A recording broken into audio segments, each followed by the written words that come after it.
Estimados estudiantes, tal como lo adelantamos ya hace un par de semanas, vamos a trabajar ahora en conjunto con el profesor Carlos Gómez una serie de aspectos que están vinculados a la reforma universitaria de 1918 y que de alguna manera pueden darse ahora después de que ya han conocido ayer o trabajado con el profesor Carlos Gómez ayer miércoles en la clase. Aspectos que tienen que ver con el contexto histórico de este hecho que estamos estudiando. Hablamos en el itinerario de temas que presentamos de qué tipo de universidad era la Universidad de Córdoba y qué características tenían las primeras universidades en aquel momento de principios del siglo XX cuando se da esta reforma universitaria.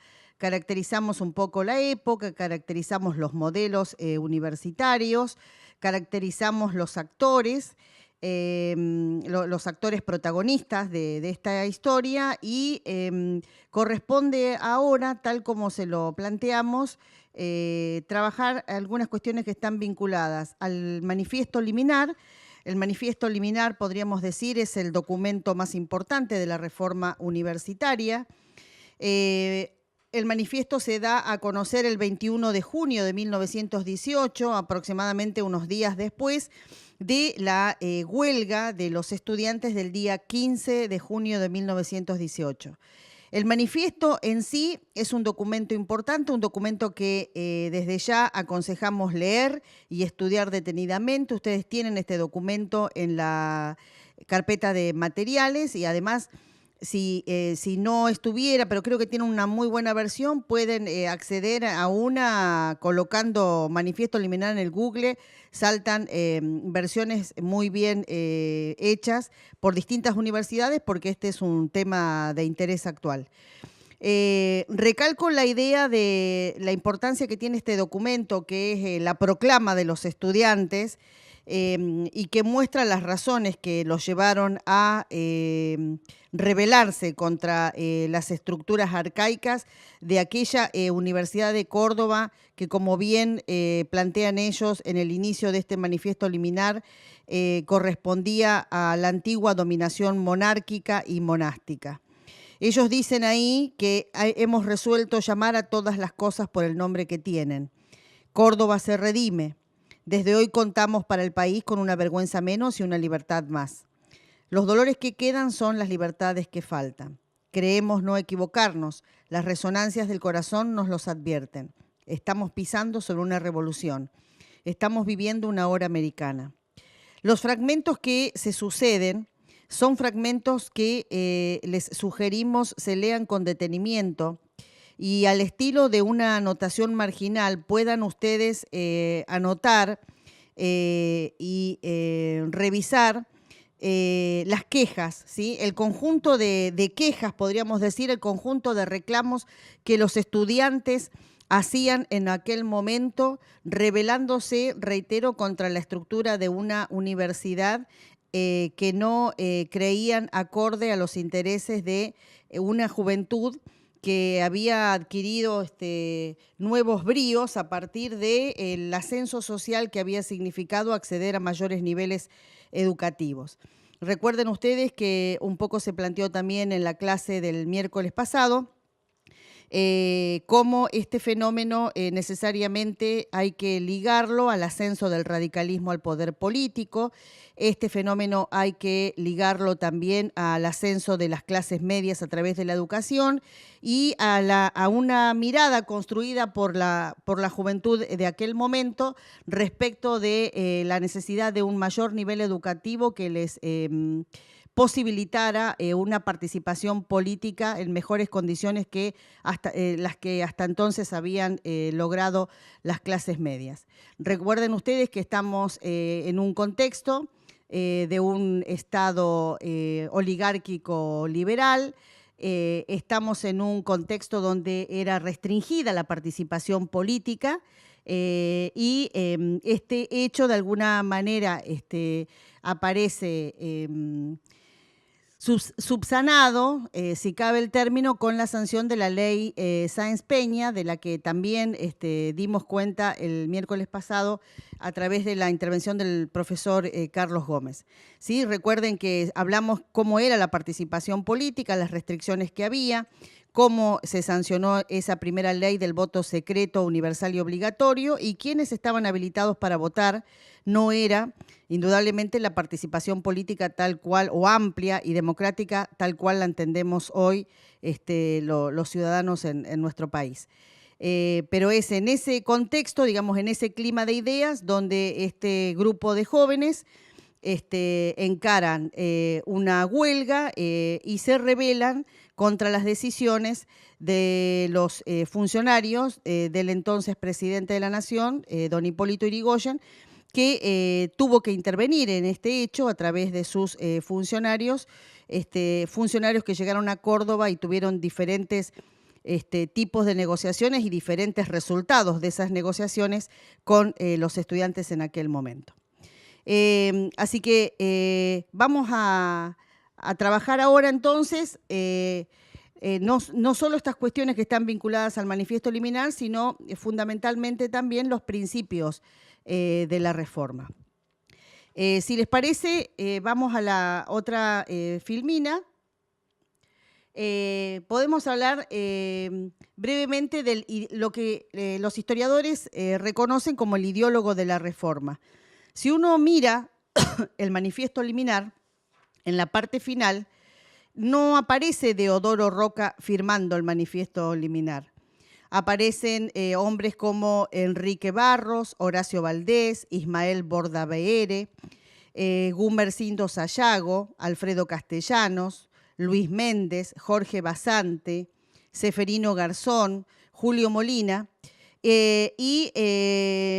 digamos, todos los que constituían en aquel momento la Federación Universitaria de Córdoba.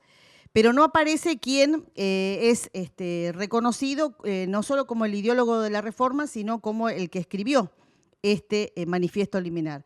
Deodoro Roca nació en 1890, falleció en 1942, fue abogado, dirigente universitario reformista, periodista y activista también de los derechos humanos. Es el autor, dijimos, de esta conocida Carta Constitucional de los Estudiantes Latinoamericanos, su memorial de agravios y su declaración de principios. Así se conoce el manifiesto liminar que acabamos de mencionar recién. Como les decía, después, digamos, vamos a ir, en la medida en que vayamos mirando los principios de la reforma, leyendo algunos fragmentos que nos parecen significativos para dar cuenta de la universidad de la que venimos, ¿sí? De cómo era la universidad de aquella época y, en todo caso, poder revisar y valorar en conjunto con ustedes qué cambios, qué transformaciones se han operado en la vida universitaria actual y en qué medida esos cambios significan o no la posibilidad de acceder a un mayor nivel de participación política por parte de los estudiantes, una mejora de las condiciones de enseñanza, por ejemplo, en la universidad, o una mejora de las estructuras de gobierno de nuestras universidades, que es un tema muy interesante para pensar a partir de esta cuestión. Esto entonces, de Deodoro Roca sacamos nosotros algunas ideas de un texto que también pueden encontrar a través de un buceo en internet, que es Escritos sobre la Universidad. Si les parece, entonces vamos ahora un poco a revisar lo que conocemos como el programa de la reforma, ¿sí? Le dejo aquí al profe Carlos Gómez una primera mirada sobre dos cuestiones claves de la reforma, que aquí en esta filmina que ustedes pueden ver está dividida, digamos, como en logros en función de temas de aquel momento. En función de la organización y el gobierno de la universidad, que era un tema central de reclamo, pueden considerarse dos conquistas claves. Una, la autonomía, y otra, el cogobierno. Sí, dos conquistas como dice la profesora Sandra Díaz, pero que en principio no aparecen discutidas en el manifiesto liminar, ninguna de las dos, ¿no? La autonomía, en realidad, hay mucha bibliografía respecto de el concepto de autonomía. ¿Qué significa autonomía? ¿Sí? Que uno podría considerar como la posibilidad de darse sus propias autoridades. Pero esto era algo que no se discutía dentro de la universidad monástica o de las universidades reales, ¿sí? Ni de las universidades papales. Porque las universidades se daban sus propios gobiernos, ¿sí? Se los daban desde arriba hacia abajo, ¿sí? Y no tenían en cuenta ni a los profesores ni a los estudiantes, ¿sí? Desde este lugar, ¿sí? Las universidades quizás en las etapas de la Edad Media, como vimos ayer, eran bastante más autónomas porque su dependencia era directa con la iglesia o era directa con el rey.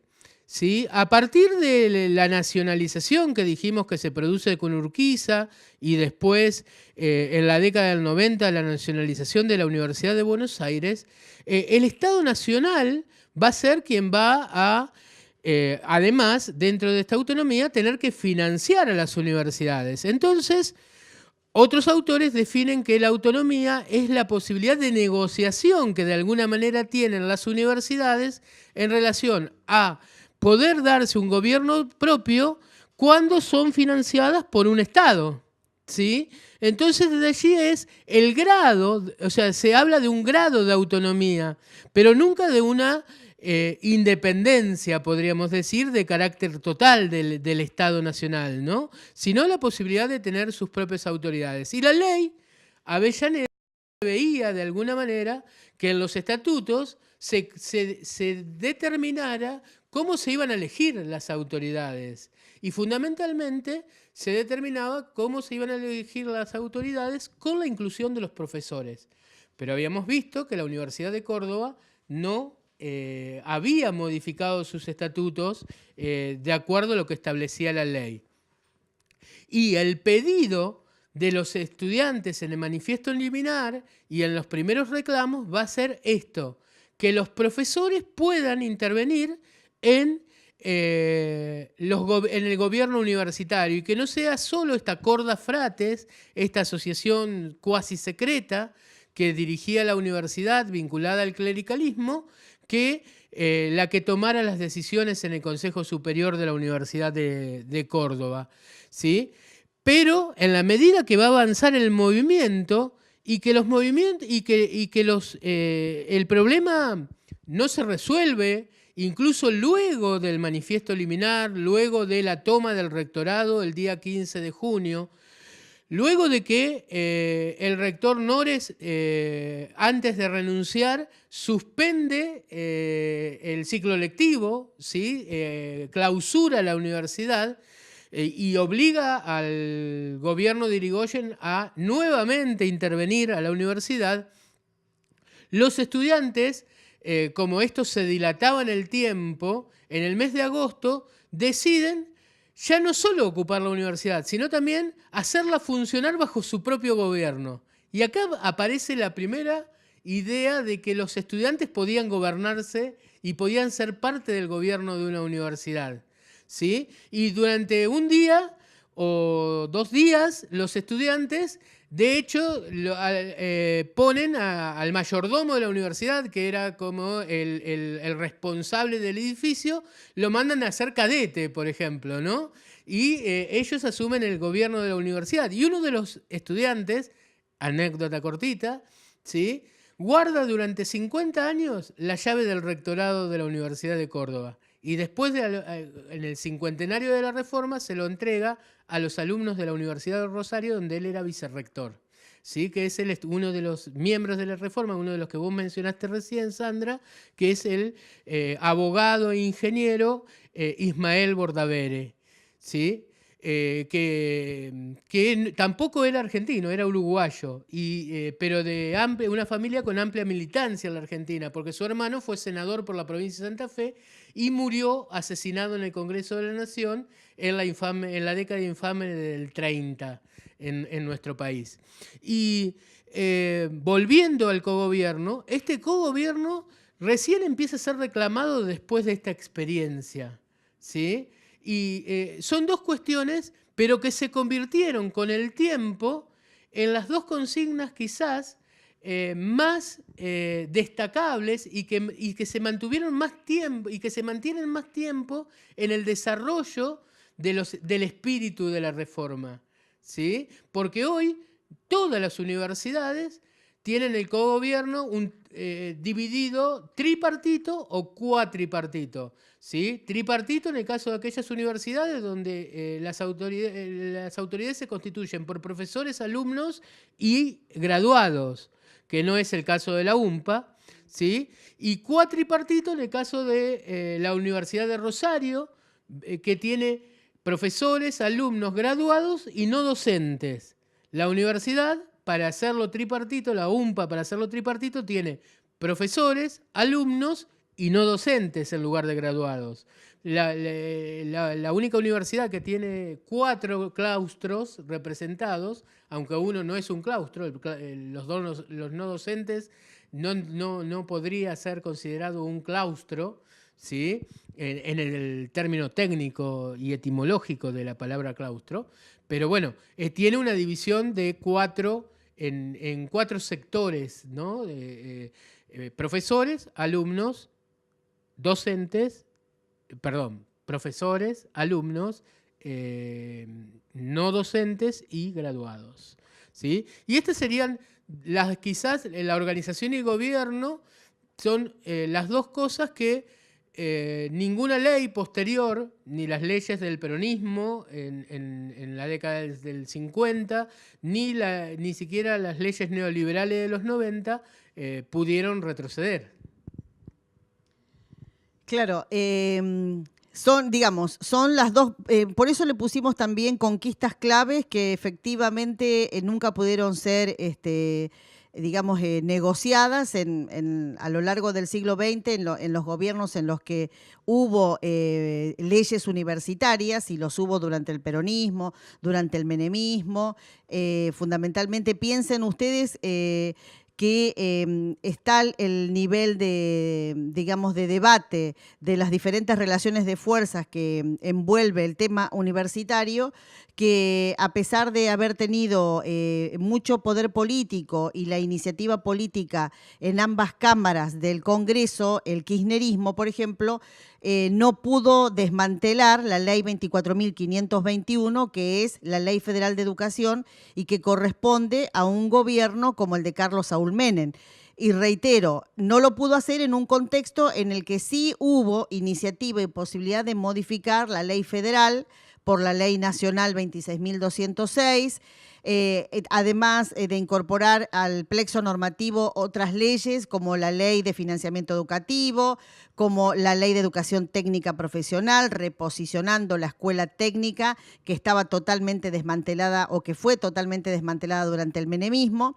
Fíjense ustedes, si hacemos un poco de historia, que reitero, las relaciones de fuerza de los distintos actores políticos, el nivel de presión que sobre, el funcionamiento de las universidades pueden llegar a tener los colegios profesionales u otras organizaciones de la comunidad, hicieron imposible que pudiera dictarse una nueva ley de educación superior, que es concretamente todavía sigue siendo uno de los grandes reclamos de la comunidad docente universitaria. Modificar esa ley que, reitero, corresponde a la etapa del menemismo. Sí, y que solamente retrocedieron momentáneamente en épocas de autoritarismo absoluto, ¿sí? Que son los periodos donde hubo golpes de Estado, donde desaparecieron todos los derechos y garantías de los ciudadanos. Entonces, la autonomía universitaria solamente se vio avasallada durante la Revolución Libertadora, durante la Revolución Argentina y durante el proceso de reorganización militar, donde las autoridades eran directamente designadas por los gobiernos militares. El otro gran eje de la reforma universitaria estuvo centrada en las críticas que los estudiantes formularon a cómo era la enseñanza en la universidad y a los métodos docentes. En ese sentido, hay aquí 4 grandes ejes para revisar. En primer lugar, los estudiantes pidieron terminar con los feudos profesionales.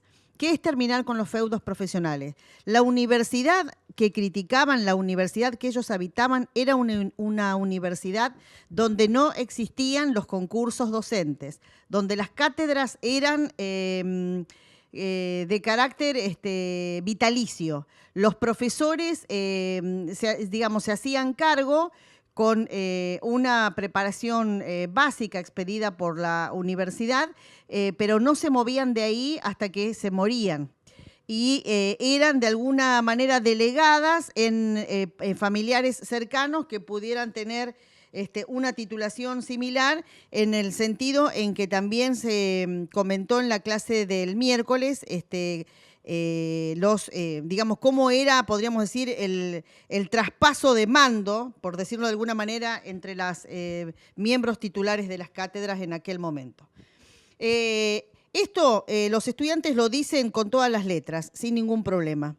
Las universidades, en el manifiesto liminar, han sido hasta aquí el refugio secular de los mediocres, la renta de los ignorantes, la hospitalización segura de los inválidos y, lo que es peor, el lugar donde todas las formas de tiranizar y de insensibilizar hallaron la cátedra que las dictara.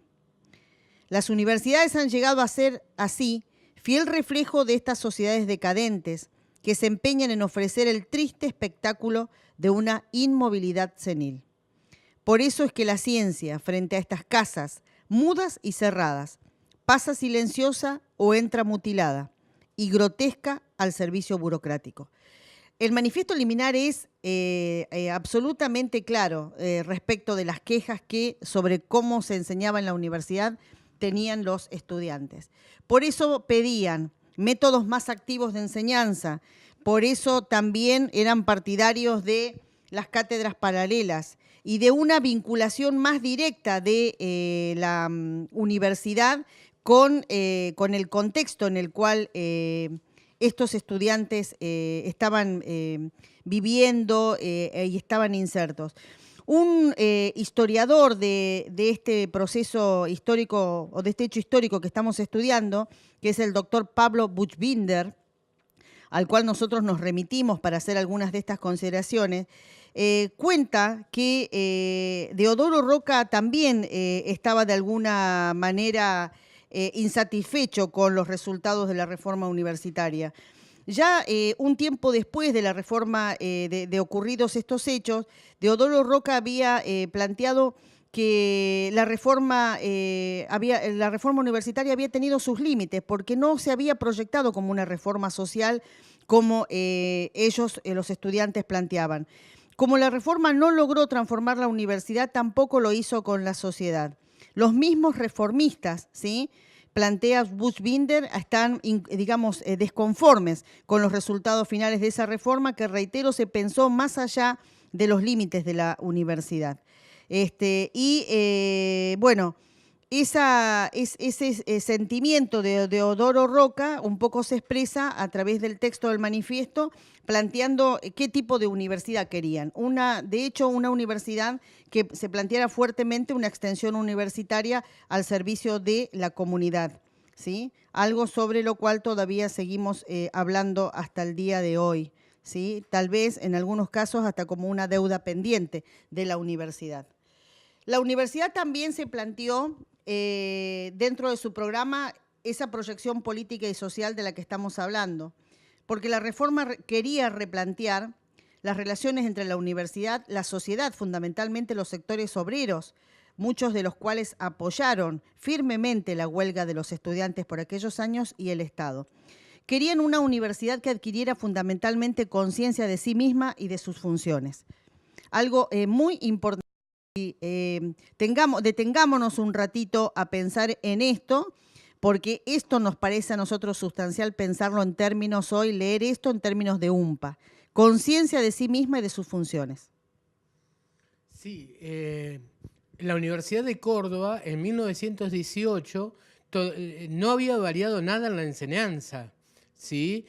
Todavía se enseñaba teología, ¿sí? Y todavía se enseñaba en derecho, ¿sí? Que podía ser una de las materias más avanzadas dentro de las tres facultades, una de las tres facultades, ¿sí? Se enseñaba el derecho de los siervos, que era propio de la Edad Media, ¿sí? Y como decía Sandra, ¿sí? Si nos remitimos a quienes enseñaban, ¿sí? Tenemos, por ejemplo, que en la Universidad de Medicina no se hacían prácticas. Todo lo que se enseñaba era teoría y a través de la oratoria, como habíamos explicado la clase pasada también, ¿no? Con el mismo método de la época medieval, ¿sí? Y con un marcado anacronismo donde la ciencia no circulaba de ninguna manera, ¿sí? Y en este sentido, las familias, algunas familias eran las que tenían profesores. Por ejemplo, en 1918 había 6 profesores de apellido Garzón. Había 2 profesores de apellido Dehesa, y así con varias familias más, 3 de apellido Pose, 2 de apellido Ferrer, 2 de apellido Pizarro, y que estaban en muchos casos emparentados entre ellos, y había diversas combinaciones de los apellidos, ¿sí? Garzón Dehesa o Dehesa Ferrer, digamos, con los cuales parecía más un clan familiar que una universidad donde obviamente no solo no se producía conocimiento, o sea, no solo no había investigación, sino que la ciencia estaba de las puertas para afuera de la universidad y no de las puertas para adentro. Volviendo un poco a la caracterización que hace el doctor Buchbinder, y retomando un poco, digamos, la cuestión de qué universidad estamos hablando, a qué universidad nos estamos refiriendo y por qué se rebelaron los estudiantes, él plantea que realmente Córdoba en aquel momento, y tal vez lo siga haciendo ahora, es un análisis que podemos dejar abierto, se consideraba se definía. La élite que gobernaba Córdoba se definía a sí misma como una élite doctoral. Era muy importante las puertas que abría el título universitario en Córdoba en aquellos momentos, porque el título universitario de Córdoba abría las puertas, por ejemplo, de la magistratura, de la política, del gobierno, y realmente constituía en aquel momento una élite oligárquica universitaria, así la denomina el profesor Buchbinder. Por lo tanto, él concluye que cualquier reforma de la estructura de poder en la provincia de Córdoba en aquel momento tenía necesariamente que pasar por una reforma universitaria. Tal es así que los que estaban movilizados políticamente y querían los cambios no eran los profesores, ¿sí?, sino que los que hacían huelga en aquel momento eran los estudiantes. Algo totalmente distinto de lo que podemos ver ahora. Para el gobierno radical de aquel momento, toda esta situación que se generó a partir de la rebelión de los estudiantes, de la huelga, de la toma de la universidad, era algo que políticamente tenían dificultades para procesar, porque justamente una de las preguntas que se formula este autor es cómo se podía justificar en aquel momento que un sistema vitalicio de ejercicio del poder en la universidad, cuando había sido el mismo gobierno radical uno de los impulsores para que se legislara sobre el sufragio universal, secreto y obligatorio. Resultaba ser una contradicción política para el mismo gobierno transitar por estas dos cuestiones en aquel momento. Entonces, el cambio que exigían los estudiantes era un cambio profundo de las estructuras de poder dentro de la universidad y cambios muy importantes en materia de la enseñanza, de lo que hoy podríamos decir aspectos que están vinculados con la educación del nivel superior, con las metodologías de enseñanza de los profesores, incluso también uno puede advertir en el manifiesto liminar críticas hacia el nivel de formación de sus profesores. Sí, claro, o sea, cuando ellos plantean docencia libre y métodos activos, ¿qué están planteando de alguna manera los alumnos de la reforma? Están planteando que los cargos sean por concurso, básicamente, que los cargos sean por concurso, que se demuestre la idoneidad públicamente de quienes van a dictar las cátedras y que incluso cuando hubiese diferencias se pudieran habilitar las cátedras paralelas, ¿sí? Y los estudiantes tuvieran la opción de elegir con qué docente poder tomar sus clases, ¿sí?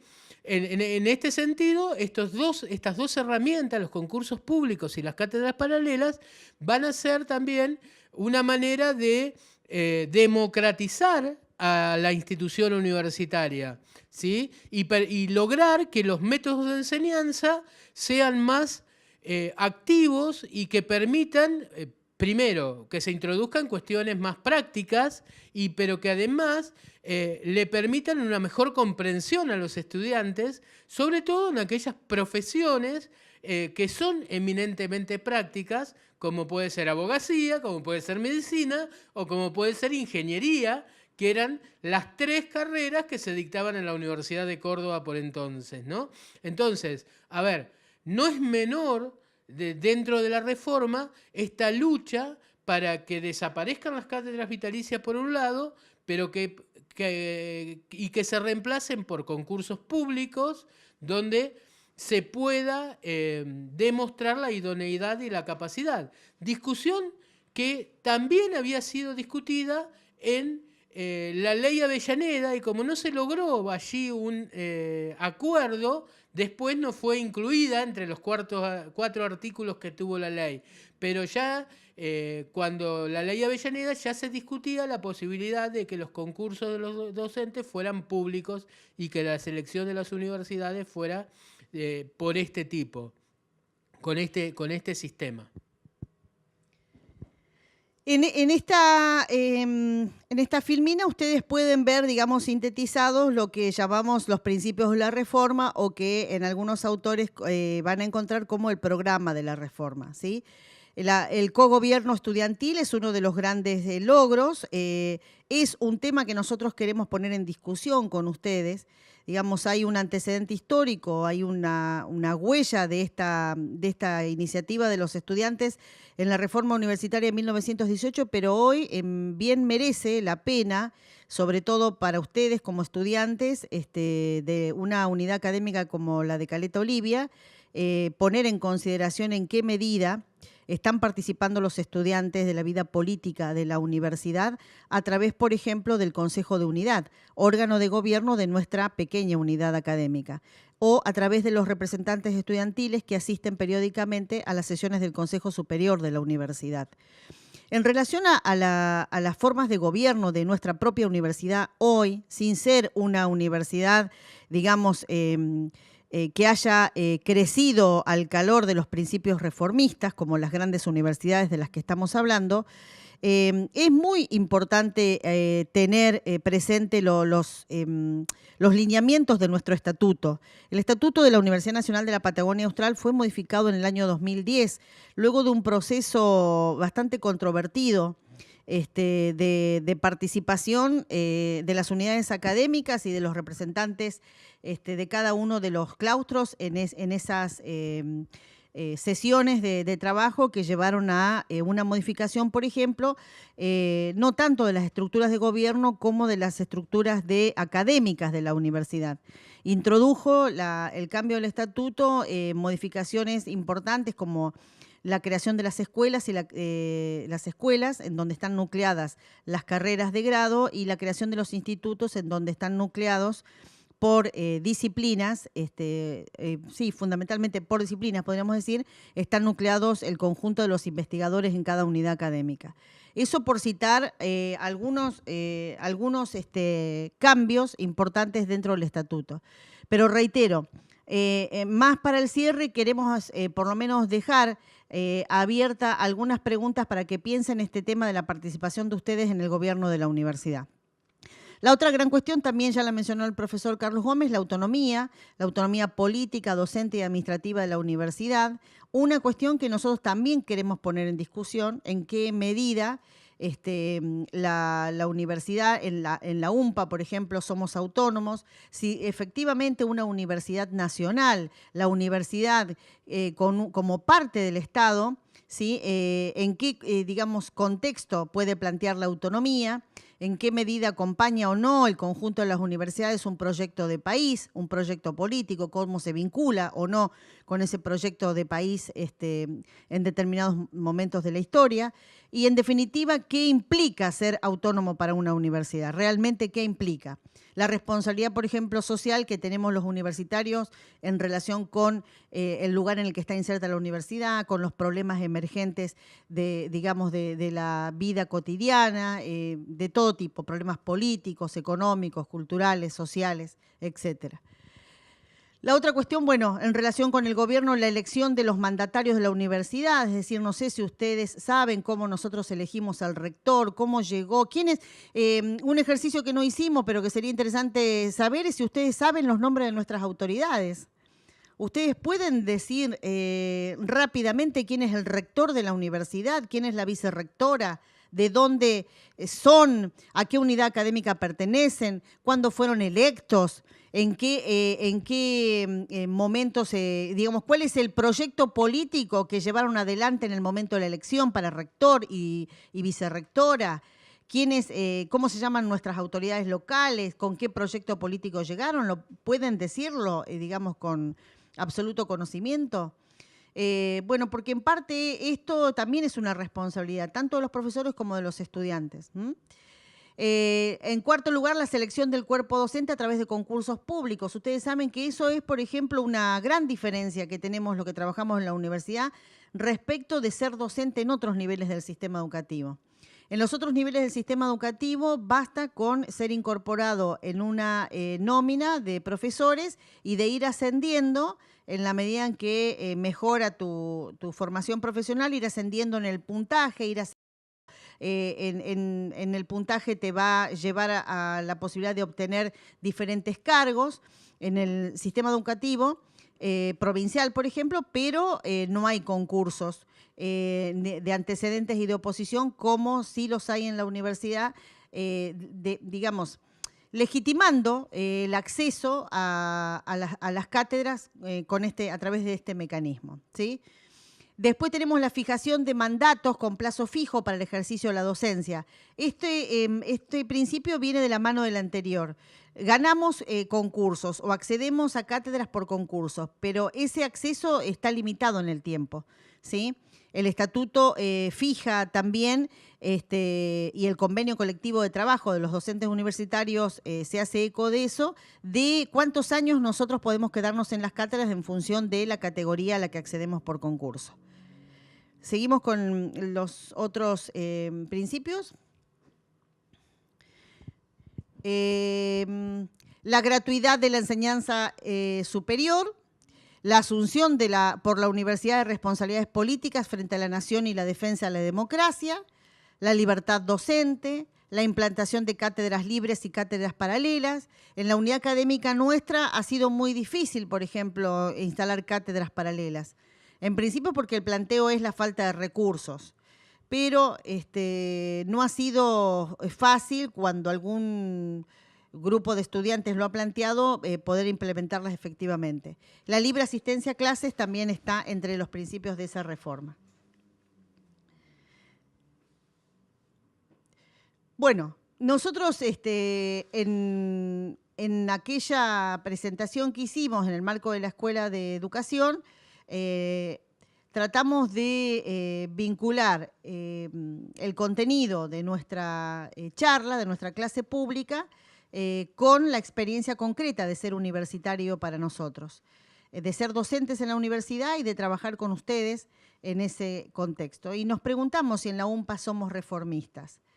¿Por qué nos preguntamos esto? En principio, nosotros planteamos en ese momento, y lo seguimos pensando, que estamos en una universidad donde falta estado de deliberación pública sobre los principios de la reforma. Estamos también en una universidad donde es necesario repensar la autonomía institucional y la relación que tienen las universidades y la nuestra particularmente con el proyecto de país o con el proyecto de provincia, pero fundamentalmente con el proyecto de país en el que las universidades se insertan o no. Y también nos preguntamos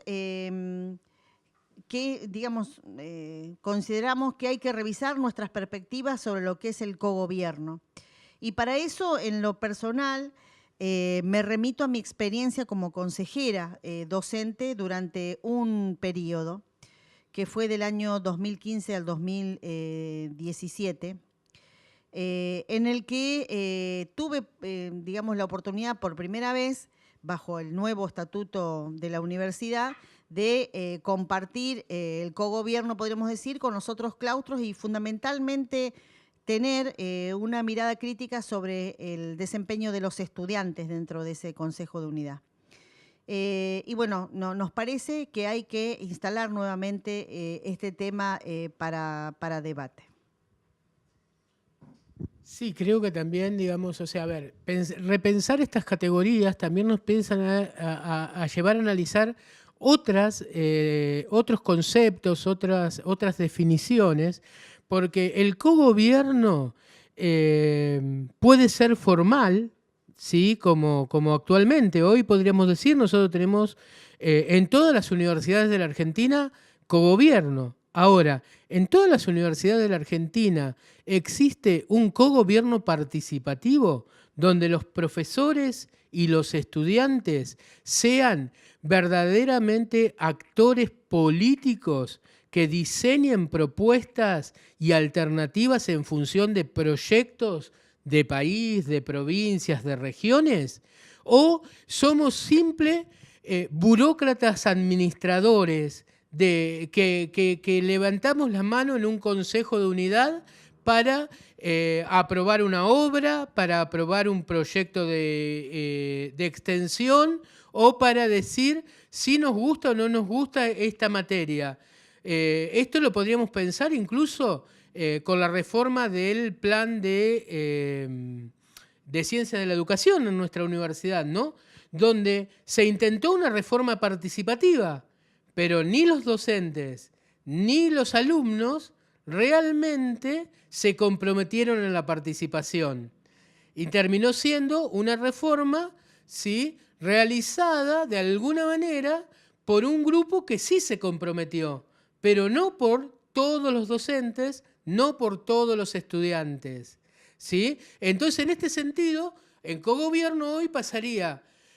¿Es un cogobierno participativo donde tenemos injerencia y nuestra opinión? ¿Hacemos sentir nuestra opinión como la hicieron sentir los estudiantes de Córdoba en 1918? ¿O hemos caído en la burocracia y el formalismo? En el cierre de esta presentación, estimados estudiantes, quiero repasar con ustedes algunas cuestiones que podríamos decir son del orden del balance de la reforma universitaria del 18. Algo así como poder puntualizar qué cambió en la universidad a partir de la reforma. ¿Qué lograron hacer en la universidad? ¿En qué cambiaron las prácticas universitarias? Dice el historiador, el doctor Pablo Buchbinder, a quien pueden googlear claramente, que el balance de esta reforma es ambiguo, pero que en ese escenario él reconoce algunas notas distintivas que podemos destacar. En primer lugar, dice que la reforma introdujo una vida política electoral en la universidad que hasta ese momento era de carácter inexistente, ¿sí? reitero el concepto, una vida política electoral. Piensen ustedes que esa vida política electoral también nos atraviesa a nosotros en la Unidad Académica Caleta Olivia, y sobre esa vida política electoral, muchas veces me han escuchado decir, lo reitero ahora, hay una apatía cívica muy importante y muy preocupante, tanto de gran parte del cuerpo de profesores como gran parte del cuerpo de estudiantes, desde mi particular punto de vista. Ahora, después le damos también la posibilidad al profe Carlos Gómez que dé su perspectiva sobre este tema. Introducir una vida política electoral en la universidad significó que por primera vez en esas instituciones, hasta entonces anacrónicas, hubo que incorporar negociaciones, tratativas, acuerdos, hubo que aprender a hacer todo esto con la participación ahora de los estudiantes que antes estaban excluidos de esta posibilidad. ¿Sí? Piénsense ustedes, con poder, muchas veces hemos hablado del poder de los estudiantes, tratando de negociar o de llegar a algún acuerdo con los profesores sobre alguna problemática puntual que ustedes tienen. ¿Sí? Hablamos acá de estrategias políticas, fundamentalmente. En segundo lugar, Buchbinder plantea que la reforma introdujo una carrera académica en la universidad. Algo muy importante también para nosotros en este sentido, e incluso también para ustedes cuando sean futuros graduados, si les interesa quedarse en la universidad y hacer lo que nosotros llamamos carrera académica en la universidad. ¿Qué significa esto? Introducir la carrera académica en la universidad significa hacer todo este recorrido que va de la adscripción a las cátedras a los cargos auxiliares, a los cargos de profesor adjunto, a los cargos de profesor titular, digamos, ir haciendo ese camino que lleva al cargo titular en la universidad, podríamos decir, que llega, digamos, a alcanzar el logro de ser un docente investigador, de tener la máxima categoría como docente investigador, en fin. A eso le llamamos nosotros carrera académica. La lucha de los estudiantes que llevó a incorporar los concursos abiertos por antecedentes y oposición, trajo como consecuencia esto, la introducción de la carrera académica en la universidad. Dentro de ese balance también, y en tercer orden, podemos plantear, digamos, el debate entre la ciencia y la religión y el lugar que la ciencia adquiere en el ámbito de la universidad. Porque un logro que podemos plantear de la reforma universitaria es que el reclamo de los estudiantes llevó a ser más científica la universidad, ¿sí? Muy limitada en aquel momento, si se quiere, porque Buchbinder también plantea que la universidad profesionalista, ¿sí?, que los estudiantes criticaban, continuó siendo de esa manera, porque era una demanda social. De alguna manera había una crítica, pero en el fondo también un reconocimiento de que la sociedad le reclamaba a la universidad la formación en esas profesiones, que eran profesiones, ya lo dijimos en la clase, de carácter liberal fundamentalmente. Muchos médicos, muchos abogados, muchos ingenieros, muchos arquitectos. Está todavía presente la impronta de que la universidad es el lugar donde se aprenden fundamentalmente estas carreras, y está la impronta también hasta el día de hoy de que hay carreras más importantes que otras, más científicas que otras, o que tienen más estatus también. En este sentido, siempre las ciencias sociales, que son nuestras ciencias, las ciencias de la educación también, corren en desventaja respecto del estatus y el prestigio social como carreras frente a este panorama que sigue estando presente en la discusión y en el debate universitario. En cuarto lugar, Buchbinder también plantea que como resultado de la reforma del 18 se introdujo por primera vez, podríamos decir, la política de extensión universitaria. Extensión entendida como una asistencia a los trabajadores, como la realización a partir en la universidad de acciones dirigidas a un público más masivo. En aquel momento, a lo mejor, digamos, se inició con acciones muy destacadas o muy concretas como conferencias, pero que de alguna manera había un interés en los estudiantes de ampliar o de llevar ese conocimiento que se transmitía en la universidad al conjunto de los trabajadores. Hoy nosotros podríamos hacer una valoración sobre la extensión universitaria que trascienda esta idea. Para nosotros la extensión universitaria no es una universidad que Atrochi y Mochi expande cursos, cursillos y jornadas a toda la comunidad. Una verdadera extensión universitaria tiene que tener otro carácter como política institucional, tiene que poder vincular el conocimiento que se produce en la universidad a través de los equipos de investigación con actores concretos de la comunidad que requieran de esos conocimientos y que los puedan, utilizar socialmente a esos conocimientos e interactuar con los investigadores para enriquecer el trabajo. Por ejemplo, algunas de las notas que podríamos hacer puntualmente sobre la extensión universitaria. Otra cuestión que plantea este autor es que ustedes pueden llegar a encontrar alguna bibliografía que plantee a la gratuidad de la enseñanza universitaria como una de las banderas de los reformistas. Sin embargo, los reformistas no plantearon esto, la reforma no introdujo la gratuidad. Este historiador plantea que eso se dio recién en 1949 y se dio durante el gobierno del peronismo. Concretamente, menciona el decreto 29.337 de noviembre de 1949, ¿sí? En donde se introduce esta gratuidad. No se terminó con la universidad elitista, entre otras cosas porque los sistemas de ingresos siguieron siendo muy restrictivos y porque la universidad siguió siendo arancelada, y las condiciones materiales de aquella época no permitieron que el ingreso fuera más masivo.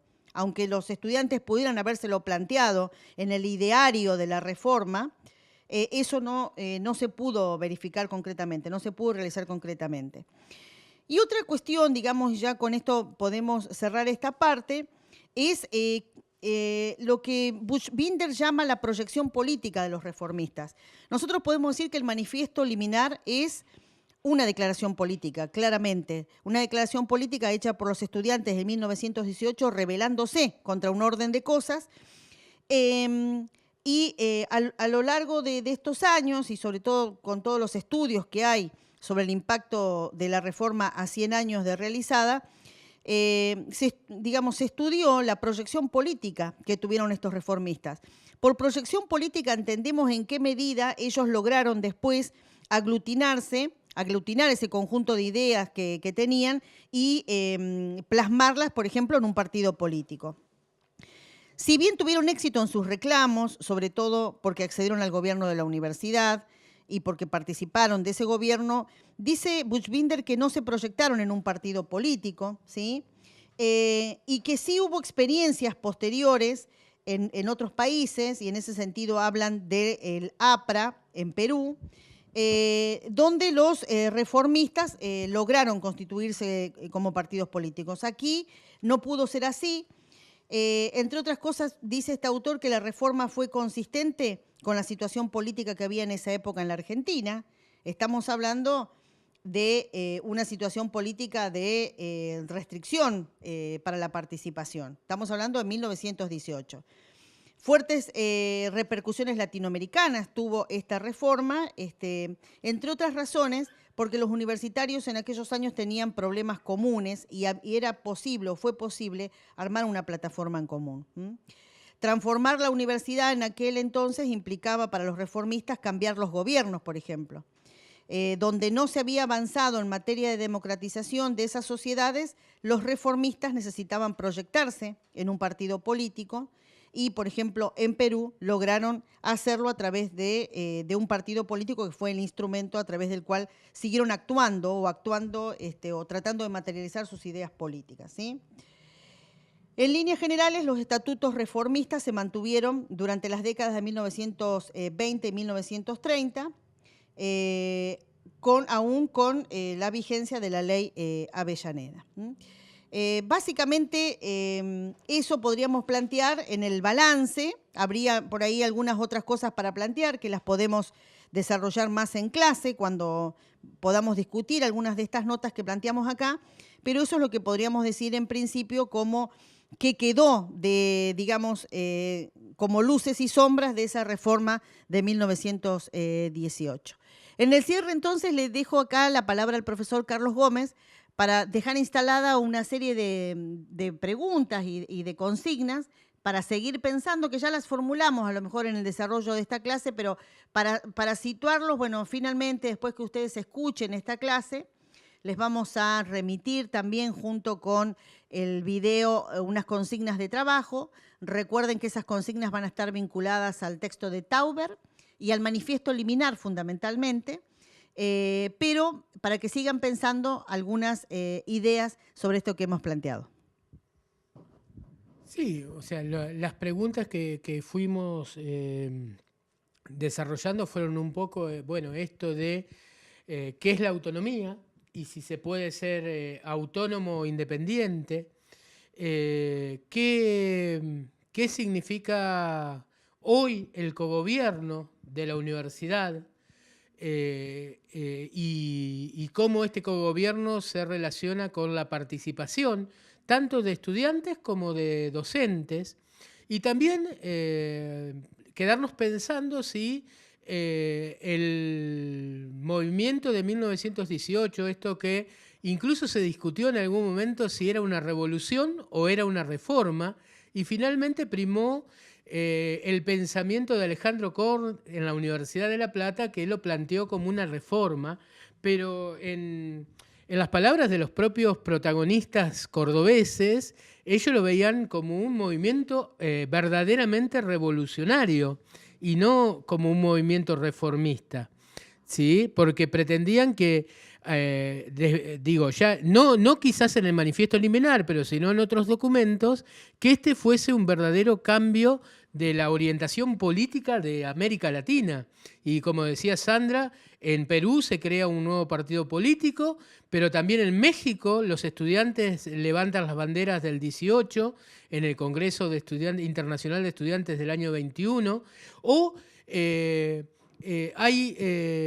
Cuba se funda, a partir de los principios de la reforma y a partir del movimiento estudiantil cubano, se funda nada menos que el Partido Comunista Cubano, que va a dar después, 30, 40 años después, va a dar origen a la revolución cubana y al cambio de signo político del gobierno. Ellos lo veían en ese sentido como carácter revolucionario, ¿sí? Y la pregunta final sería si el movimiento por lo menos la pregunta final que se me ocurre a mí, sería si el movimiento de la reforma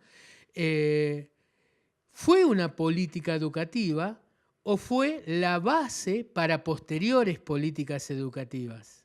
Porque podríamos pensarlo en este sentido, que en la medida que se impuso algunos principios como el de cogobierno, como el de los concursos, estas fueron las políticas educativas que se heredaron de alguna manera de la reforma, que no lo podemos plantear en sí misma como una política educativa, pero sí tuvo fuerte influencia en lo que va a ser todo el sistema, lo que después el Estado va a construir como un sistema universitario nacional.